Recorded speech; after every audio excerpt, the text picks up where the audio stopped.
Bismillahirrahmanirrahim. Assalamualaikum warahmatullahi ta'ala barakatuh.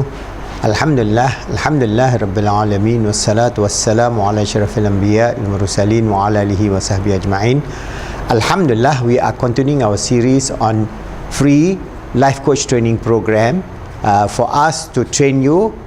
So whether you are a student in the university, or you are a retiree or activist in the mosque or NGO, we encourage you to take this certification, which is free of charge. All online, is quite easily done. Go to our website islamic-psychology.net, register there, and inshallah you will be able to download our book, Positive Islamic Psychology, a Transcendent Model to Achieve Peace, Happiness and Success, the full e-book, this full book we are giving, plus other material and all the PowerPoint presentation that we are developing for our life coach training program.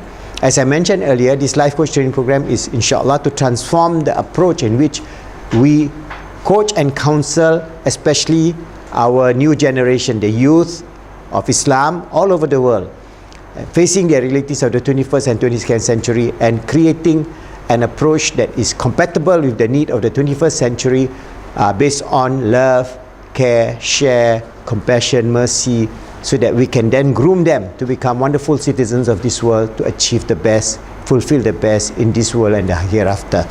So I have given to you some ideas in which what is we have understood about contemporary science. There are many example contemporary science in which, based on the latest research in terms of cosmology, in terms of neurology, in terms of quantum physics, in terms of genome, genetic understanding of our genomes and so on, all points to there is a creator. It is not by chance, it is not by randomness of just a throw of a dice, which is impossible.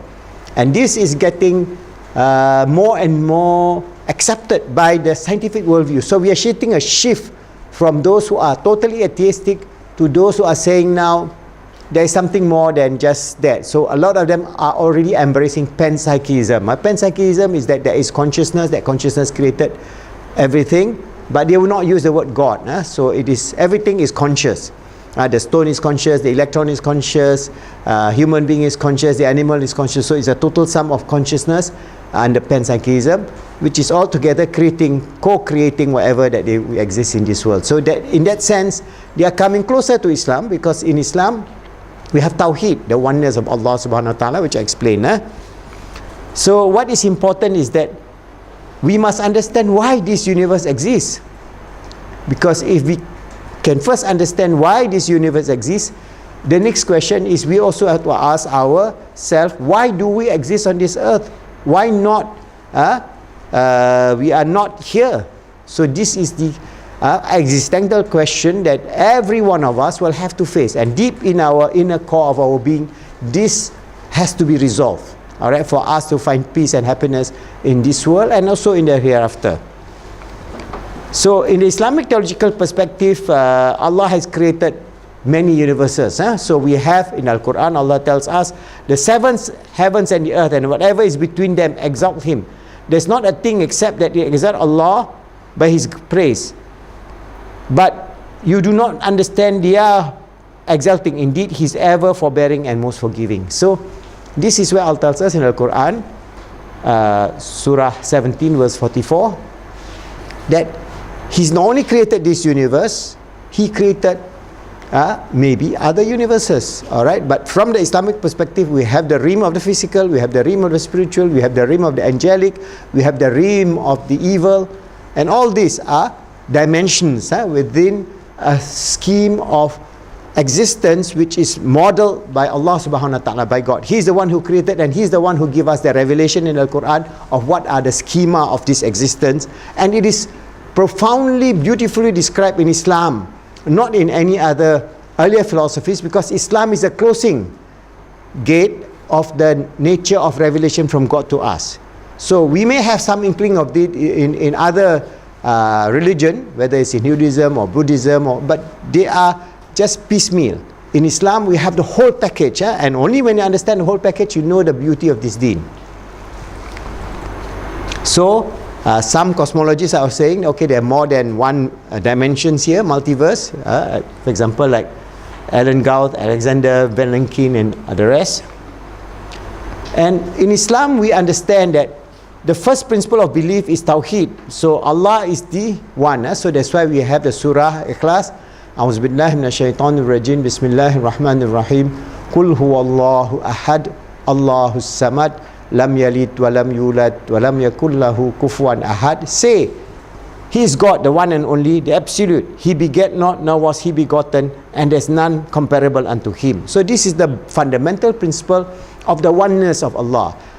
From then he manifested His creative capability. So He created the universe, He created us, He created all the dimensions that we have mentioned.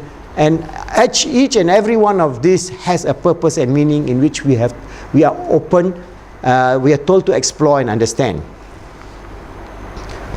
So in the Quran also, in verse 98, in Surah 98 verse 5, and they were commanded not, but they should worship God and worship none but Him, and perform prayer and observe almsgiving, and that is the right religion. Alright? So Allah tells us about how we are going to practice the praise of Allah and the worship of Allah through the right religion, which is Dinul Hanif or Dinul Islam. So what is important is how are we going to overcome all these challenges in terms of the youth with problems as they face this world.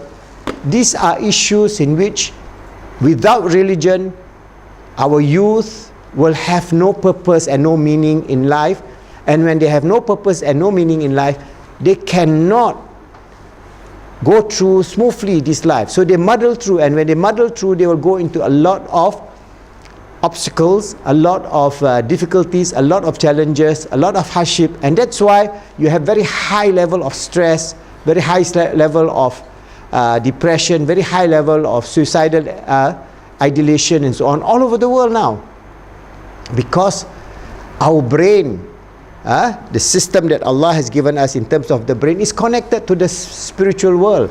So our brain is connected to consciousness. There is consciousness both in the conscious and the subconscious mind, and our subconscious mind is then linked to the higher consciousness.